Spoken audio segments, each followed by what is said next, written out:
안녕하세요. 쉽게 투자하는 쉬운 부동산입니다. 오늘은 마곡 반값 아파트에 대해서 알아볼 건데요. 최근 사전청약에 마곡 반값 아파트가 나왔습니다.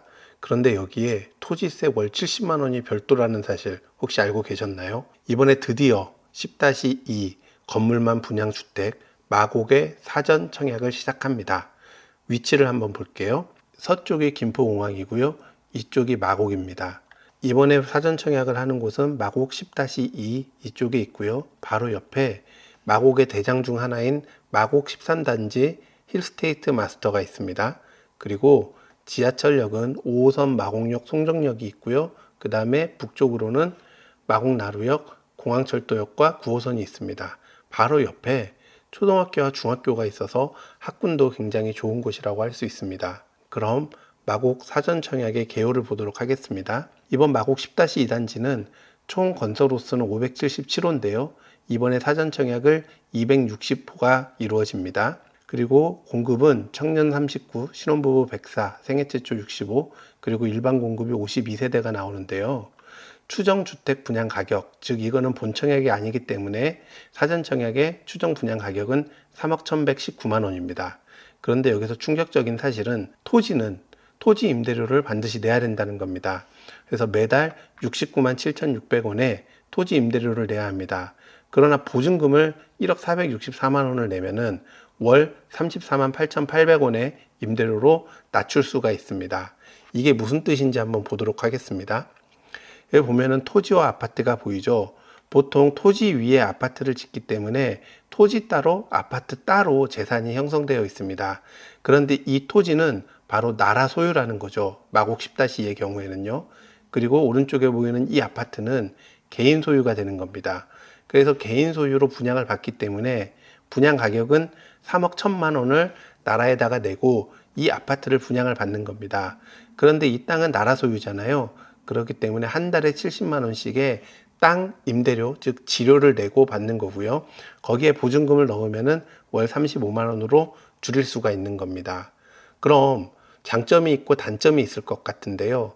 한번 장점을 먼저 보도록 할게요. 장점은 일단 임대료가 굉장히 쌉니다. 임대료가 3억 1천만 원이라고 말씀을 드렸는데요. 정말 반값 아파트입니다. 토지 임대차 계약은 40년으로 굉장히 길고요. 그 다음에 40년 이후에 추가 40년 갱신도 가능합니다. 단 입주자들의 75% 동의가 있어야 됩니다. 그리고 앞으로는 고품질 고급화를 하겠다라고 공약을 내세운 게 있었죠. 그렇기 때문에 품질이 좋아질 걸로 예상이 됩니다. 하지만 치명적인 단점도 있습니다. 바로 토지 임대료 매월 70만 원을 내야 된다는 건데요. 이것보다 더 큰 치명적인 단점은요. 바로 건물 가치 하락입니다. 제가 3억 1천만 원의 이 아파트를 분양을 받았는데요. 나중에 40년이 돼서 이 건물을 허물어야 되면은 그 건물의 가치는 사라져 버리는 겁니다. 보통 저희가 아파트를 투자를 할 때는 토지가 있기 때문에 그 토지의 가치를 인정을 받아서 거기서 가격이 책정이 되는 건데요. 3억 1천만 원의 가치가 사라져 버리는 게 되는 겁니다. 그리고 40년 갱신이 가능하다고 했는데요.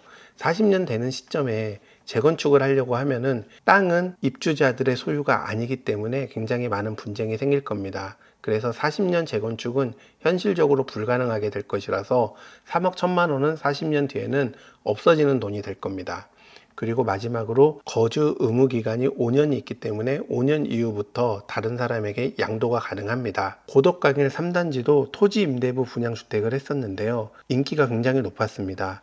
보시면은 총 접수를 2만 명 가까이 접수를 했고요. 그래서 경쟁률이 40대 1이 나왔습니다. 그렇기 때문에 이번 마곡 사전 청약도 무리 없이 완판이 될 것이라고 생각이 듭니다. 이번 마곡 사전 청약은 빠르게 입주를 할 수 있는 단지입니다. 보시면은 특별 공급은 10월 16일, 일반 공급은 10월 18일, 당첨자 발표는 11월 2일인데요. 본 청약은 앞으로 2년 뒤인 2025년 12월에 있습니다. 많이 남았다고 생각할 수 있는데요. 입주가 굉장히 큽니다. 입주가 26년 7월입니다. 지금 현재 분양하는 아파트들이 2025년 12월에서 2026년 초에 입주를 하는 점을 감안을 하면은 현재 사전 청약이 본 청약과 비슷한 수준이라고 보시면 될 것 같습니다. 그렇기 때문에 많은 인기가 있을 것으로 예상이 됩니다. 그런데 사전 청약 때문에 고민이 되시죠? 그런데 일단 넣고 보십시오. 왜냐하면 당첨이 되더라도 청약 통장은 사라지지 않고 다른 청약에 넣을 수가 있습니다. 단점이 딱 하나 있는데요. 뭐냐면은 사전 청약은 인생에서 딱 한 번입니다. 자격 기준과 당첨자 선정 방법은 이전 영상을 올려드릴 테니 바로 위에 있는 이전 영상을 참고해 주시기 바랍니다. 그럼 구독과 좋아요 꼭 부탁드리고 이만 쉬운 부동산 마치겠습니다. 감사합니다.